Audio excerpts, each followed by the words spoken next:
Lecture de la première lettre de Saint Jean.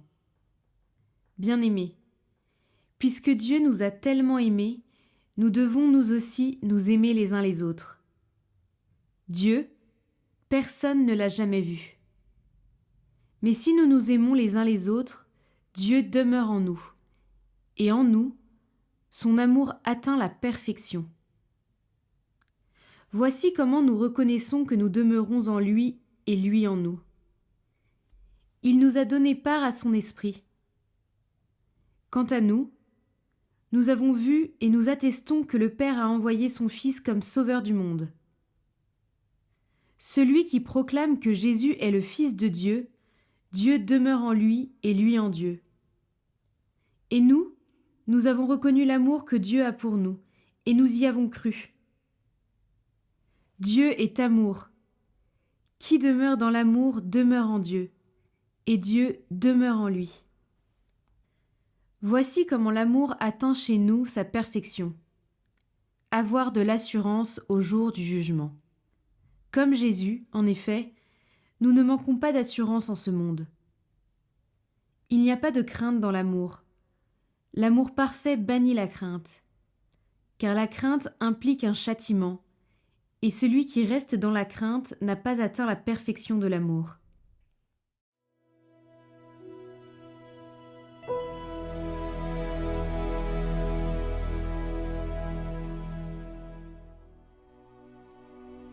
Tous les rois se prosterneront devant lui, tous les pays le serviront.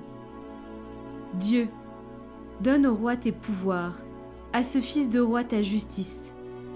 Qu'il gouverne ton peuple avec justice, qu'il fasse droit aux malheureux. Les rois de Tarsis et des îles apporteront des présents. Les rois de Saba et de Séba feront leur offrande. Tous les rois se prosterneront devant lui, tous les pays le serviront. Il délivrera le pauvre qui appelle et le malheureux sans recours.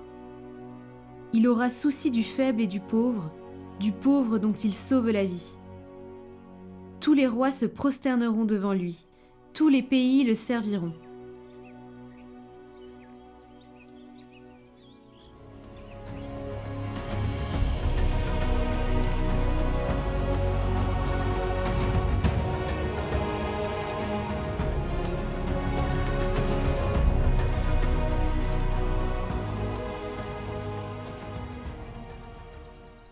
Évangile de Jésus-Christ selon saint Marc.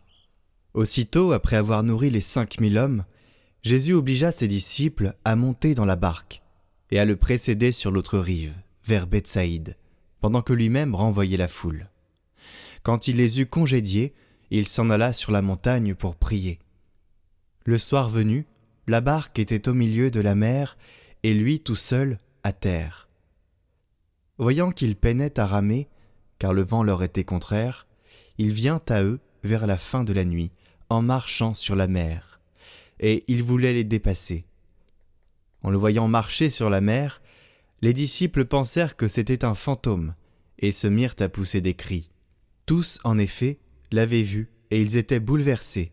Mais aussitôt, Jésus parla avec eux et leur dit « Confiance, c'est moi, n'ayez pas peur. » Il monta ensuite avec eux dans la barque, et le vent tomba. Et en eux-mêmes, ils étaient au comble de la stupeur, car ils n'avaient rien compris au sujet des pains. Leur cœur était endurci.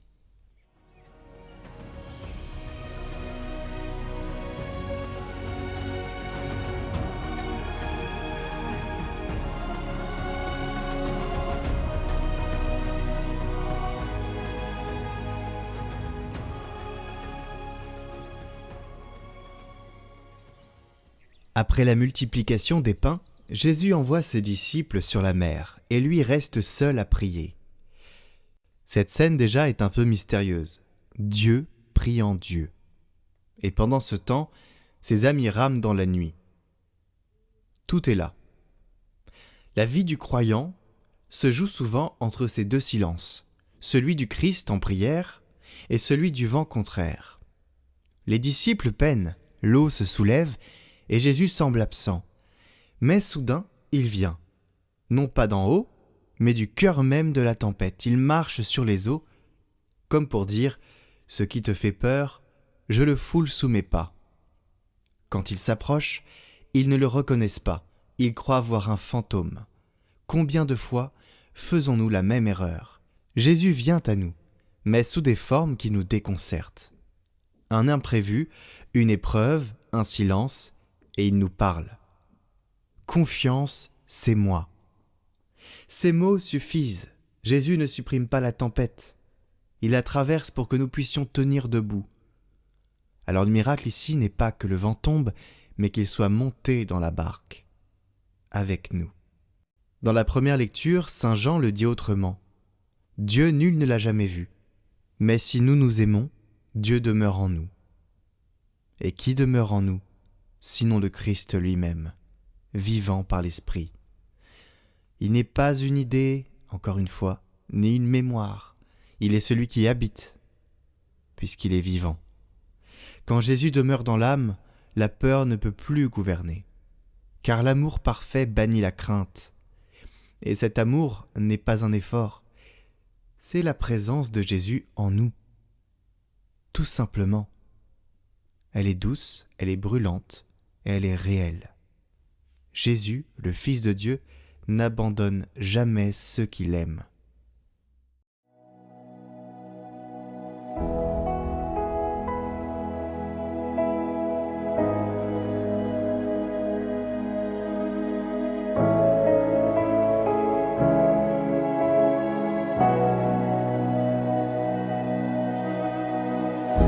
Au-delà des océans,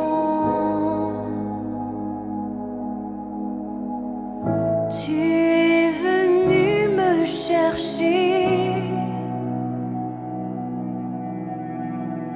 Au-delà de mes tourments, ton amour a triomphé. Montre-moi la splendeur et la beauté qu'il y a à t'obéir de tout cœur, à se confier à ta voix.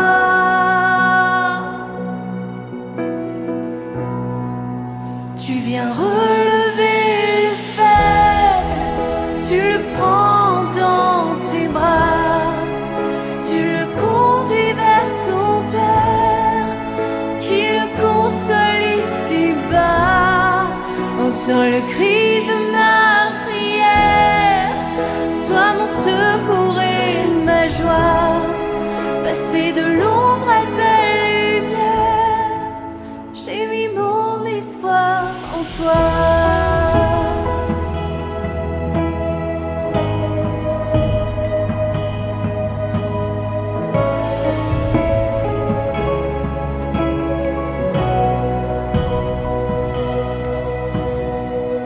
Puisque ma vie passera, en toi je veux demeurer. Puisque tu triompheras,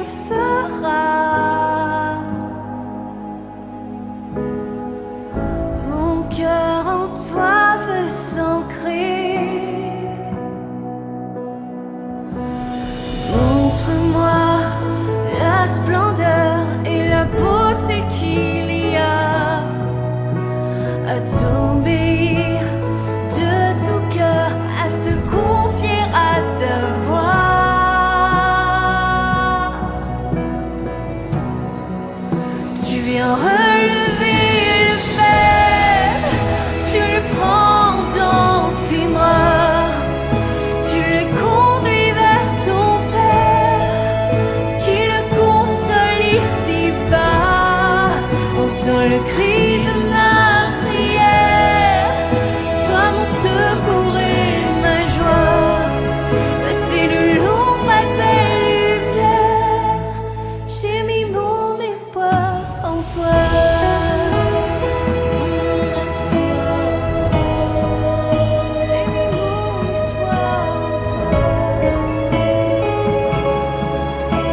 chercher